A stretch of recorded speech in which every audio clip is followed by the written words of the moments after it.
আমেরিকার ইকোনমি বিশ্বের দ্বারা ধর্ষিত হচ্ছে কারণ আমেরিকানরা বোকা। এই কথা আমি বলতেছি না, এই কথাটা বলেছেন স্বয়ং মার্কিন president Donald Trump. Deal that I will be offering to the world, to companies outside of our world, big companies, powerful companies that have become powerful because we were stupid.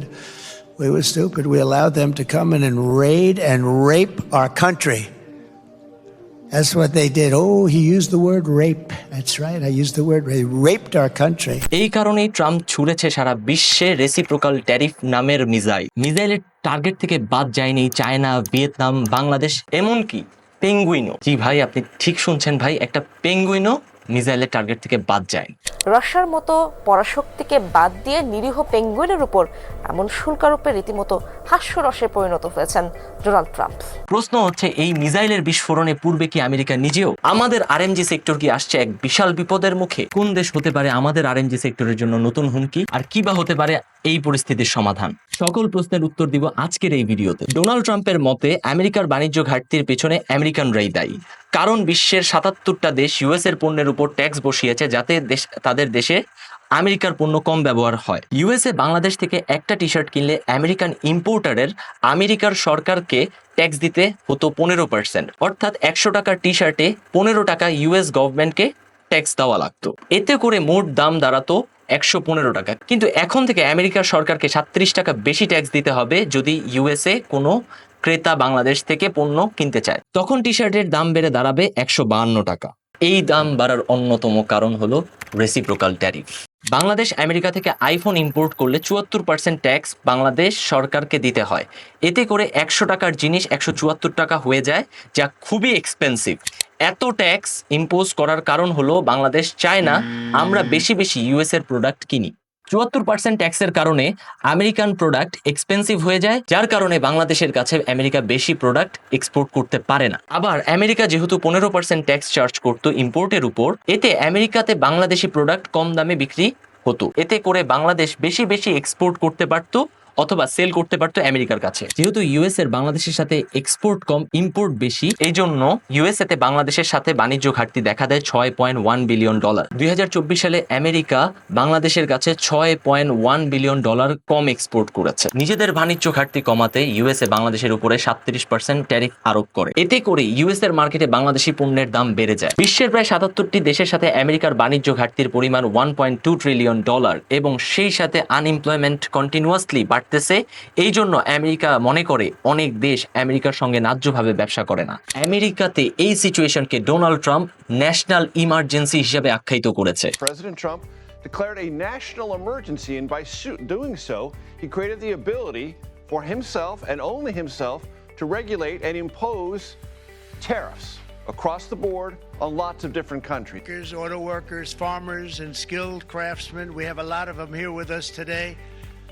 They really suffered gravely. They watched in anguish as foreign leaders have stolen our jobs, foreign cheaters have ransacked our factories, and foreign scavengers have torn apart our once beautiful American dream.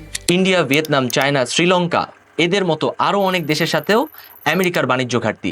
সেই জন্য president Donald Trump 77টা দেশের উপর reciprocal tariff impose করার সিদ্ধান্ত নেয়। ঠিক তেমন চোখের বদলে চোখ, ট্যারিফের বদলে ট্যারিফ পলিসি। এই সিদ্ধান্তের ফলে পুরা বিশ্বের বিজনেস ক্ষতিগ্রস্ত হবে। এই কারণে ইউএস সহ ওয়ার্ল্ডের অনেক দেশের শেয়ার বাজারে দেখা গেছে অস্বাভাবিক ধস। এমনকি ইউএস এর শেয়ার মার্কেট থেকে 48 ঘন্টার মধ্যে উধাও হয়েছে $5.4 ট্রিলিয়ন। ভাই, $5.4 ট্রিলিয়ন। এই ট্যারিফ ইম্পোজের ফলে ফেডারেল রিজার্ভ চেয়ারম্যান ইউএসএতে ইনফ্লেশনের আভাস দিয়েছে। এমনকি ট্রাম্পের আগের মেয়াদের ভাইস প্রেসিডেন্ট মাইক পেন্স মনে করেন এই নতুন ট্যারিফ ইম্পোজ করার কারণে আমেরিকানদের প্রতি বছর অতিরিক্ত $3,500 খরচ করতে হবে শুধুমাত্র তাদের বেসিক নিড ফুলফিল করার জন্য। Pence praised Republicans for working to extend tax policies passed during the first term, but he criticized the administration's tariff policy, specifically the broad use of the economic tool. My concern is about inflation. It's about stifling growth in the economy, and so we're going to continue to make a case against broad-based tariffs. তাহলে US এর ট্যারিফের overall প্রভাব বাংলাদেশে কতটুকু পড়বে? বাংলাদেশের GDP এক্সপোর্টের উপর প্রায় 10% নির্ভরশীল। জানুয়ারি থেকে মার্চ মাস পর্যন্ত আমেরিকা সারা বিশ্ব থেকে $7.20 বিলিয়ন পোশাক ইম্পোর্ট করেছে, যেখানে আগের বছরের তুলনায় 19.46% বেশি। শুধুমাত্র জানুয়ারিতে বাংলাদেশ থেকে আমেরিকায় গার্মেন্টস এক্সপোর্ট বেড়েছে 45.93%, মানে গত বছরের তুলনায় 13 গুণ। বাংলাদেশ ওয়ার্ল্ডের second largest readymade garments producer. RMG সেক্টরে বাংলাদেশে লেবার কস্ট সারা বিশ্বের মধ্যে সব থেকে কম, যার কারণে ইউএস এর বাজারে বাংলাদেশের রেডিমেড গার্মেন্টস এত বেশি জনপ্রিয়। এই নতুন ট্যারিফ পলিসির কারণে ইউএস এর বায়ারদের ইম্পোর্ট কস্ট প্রায় 52% বেড়ে যেতে পারে, এইটা ধারণা করা হচ্ছে। এর মানে এখন যে দামে আমেরিকানরা বাংলাদেশ থেকে গার্মেন্টস প্রোডাক্ট কিনছিল সেটা আর আগের মতো সস্তা থাকছে না। ফলে যা হবে, ইউএস এর বায়াররা অল্টারনেটিভ দেশ খুঁজতে শুরু করবে, যেখান থেকে তারা তুলনামূলকভাবে কম দামে গার্মেন্টস ইম্পোর্ট করতে পারবে। আর এই বিকল্প খোঁজাটাই হচ্ছে বাংলাদেশের জন্য সব থেকে বড় থ্রেট। এখন প্রশ্ন হলো, কে হতে পারে বাংলাদেশের জন্য সবচাইতে বড় থ্রেট? কোন দেশ হতে পারে বাংলাদেশের নতুন প্রতিযোগী আরএমজি সেক্টরের? চায়না, ভিয়েতনাম নাকি ইন্ডিয়া? চায়না ওয়ার্ল্ডের লার্জেস্ট আরএমজি প্রডিউসার। ইউএসএ চায়নার উপর 34% ট্যারিফ ইম্পোজ করেছে। এর জবাবে চীন কাউন্টার 34% ট্যারিফ ইম্পোজ করেছে ইউএস এর উপর, কারণ ইউএস এর রেডিমেড গার্মেন্টস ছাড়াও অন্যান্য কাঁচামাল পণ্যের জন্য চায়নার উপর অনেকটাই dependent. Bangladesh, India, Vietnam counter tariff impose করার জায়গাতে ইউএস এর সাথে নেগোসিয়েশন স্ট্র্যাটেজি অ্যাপ্লাই করেছে। ইউএসএ ভিয়েতনামের উপর বাংলাদেশ থেকে 9% বেশি ট্যারিফ ইম্পোজ করেছে, অর্থাৎ 46%। ইন্ডিয়ার উপর 26% ট্যারিফ ইম্পোজ করা হয়েছে, যেটা বাংলাদেশের তুলনায় 11% কম। আর এই দিকেই বাংলাদেশ থেকে ইন্ডিয়ার অ্যাডভান্টেজ অনেকটাই বেশি। India still trying to negotiate to reduce the tariff, তাই ইন্ডিয়া এই ট্যারিফের কারণে খুব বেশি এফেক্টেড হবে না বাংলাদেশের তুলনায়। তবে বাংলাদেশের প্রায় 20% আরএমজি প্রোডাক্ট এক্সপোর্টের জন্য ইউএস এর উপর ডিপেন্ডেন্ট, এবং এটা বাংলাদেশের মতো দেশের জন্য অবশ্যই চিন্তার কারণ। ইন্ডিয়ার তুলনায় বাংলাদেশের ট্যারিফ বেশি হওয়ার কারণে ইউএস এর বায়ারদের কাছে ইন্ডিয়া একটা প্রফিটেবল অল্টারনেটিভ হতে পারে, আর ইন্ডিয়া এই সুযোগ কখনোই হাতছাড়া করতে চাইবেন। 2024 সালে বাংলাদেশের রাজনৈতিক অস্থিরতা অনেক বায়ারকে চিন্তায় ফেলে দেয়। তারা রিস্ক না নিয়ে সরাসরি সুইচ করে ফেলে ইন্ডিয়ার দিকে।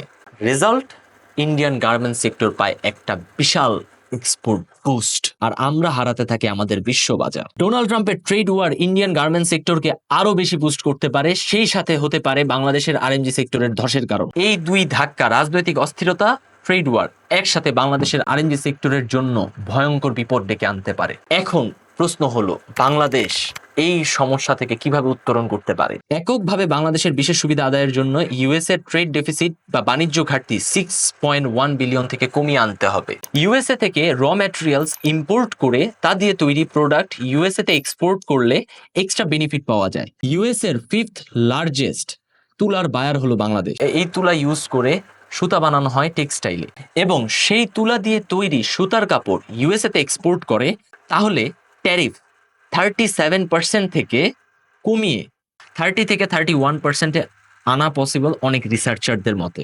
সেই সাথে বাংলাদেশের আরএমজির এক্সপোর্ট মার্কেটকে বড় করতে হবে এবং ইউএস এর থেকে ডিপেন্ডেন্সি কমায় আনতে হবে, কারণ ইউএস এর উপরে বেশি ডিপেন্ডেন্সি থাকলে বাংলাদেশ ভবিষ্যতে ক্ষতির মুখে পড়বে অথবা রিস্ক বেড়ে যাবে বাংলাদেশে। ডোনাল্ড ট্রাম্পের নতুন ট্যারিফ পলিসির একটা ইন্টারেস্টিং মজার ইফেক্ট আছে। ডোনাল্ড ট্রাম্পের ট্যারিফের কারণে বাংলাদেশের ইম্পোর্ট খরচ কিছুটা কমে যেতে পারে, কারণ গ্লোবাল মার্কেটে ডলারের দাম কমবে, এতে করে অয়েল, ইলেকট্রিসিটির দাম কিছুটা কমতে পারে। সেই সাথে ইউএসএ তে টি বন্ডের ইল্ড কমে যাবে, কারণ ইউএস গভর্নমেন্ট ট্যারিফ থেকেই অনেক আয় করতে পারবে, যার কারণে তারা আর অতিরিক্ত সুদ দিয়ে টাকা বা ফান্ড রেইজ করতে যাবেন। যদিও ইন্ডিয়া বাংলাদেশের আরএমজি সেক্টরের জন্য নতুন একটা হুমকি, এরপরেও আশার আলো হলো ইউএস এর ট্যারিফ ইম্পোজের ফলে সেখানে জিনিসপত্রের দাম বেড়ে যাবে। তখন যারা দামি পোশাক কিনতো বা দামি ড্রেস কিনতো, তারা তখন কম দামি পোশাকে সুইচ করবে। সারা বিশ্বের মধ্যে সব থেকে চিপেস্ট পোশাক প্রডিউস করে বাংলাদেশ, যা $20 থেকে $60 মধ্যে। যারা আগে $100 দিয়ে জামা কিনতো, এখন দাম বাড়ার কারণে কম দামি পোশাক কিনবে, যেটা বাংলাদেশের আরএমজির চাহিদা ইউএস মার্কেটে বাড়াতে পারে। আই নো আজকের ভিডিওটা একটু complex, but we tried our best আপনাদের সামনে যতটুকু ইজি ওয়েতে এক্সপ্লেইন করা যায়। আজকের ভিডিওটা এই পর্যন্তই, দেখা হবে নেক্সট ভিডিওতে। টিল দেন, বাই বাই, আসসালামু আলাইকুম।